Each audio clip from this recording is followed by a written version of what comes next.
Davita wakatambao kusvika maila popota Miriam ndokuimbao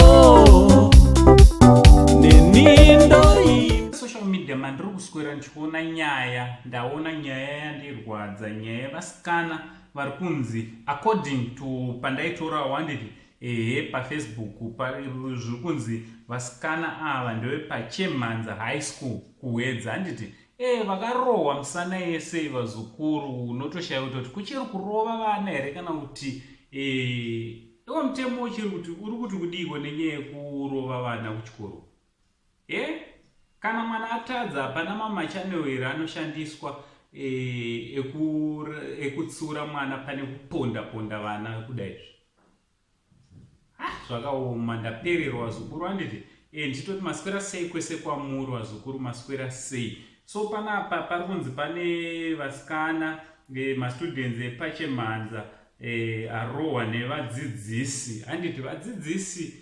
kana tichikupai vana hatisi kuti vana ibvai maponda ndatotibve ndatokutsiurai nemumwe muri vazukuru vamwe but tiri kuti tidzidzisirei tibatsirane kurayira vana hamusi pangodzidzisa chete but pakurayira ipapo but morayira muine rudo handiti then I believe kuti teaching just like nursing nekuva chiremba kana mufundisi teaching is a calling because munhu akaenda kuteaching asina calling asina mwoyo murefu zvesho unoraya vana handiti chinova chinhu chisina kunaka vazukuru so hatisi kuziva kuti vadzidzisi vanyorwa mazita panapa ndivo here kana kuti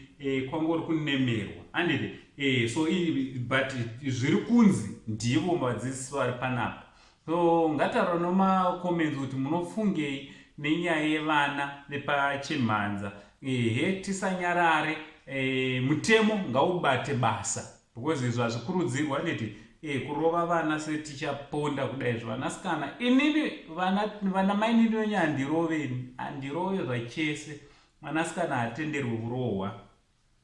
ngataura nemacomments handiti ngataura nemacomments kuti munofungei nenyaya yevana vepachemhanza from Uncle Saint, the only Zimbabwean uncle, but it's not over 30 much love.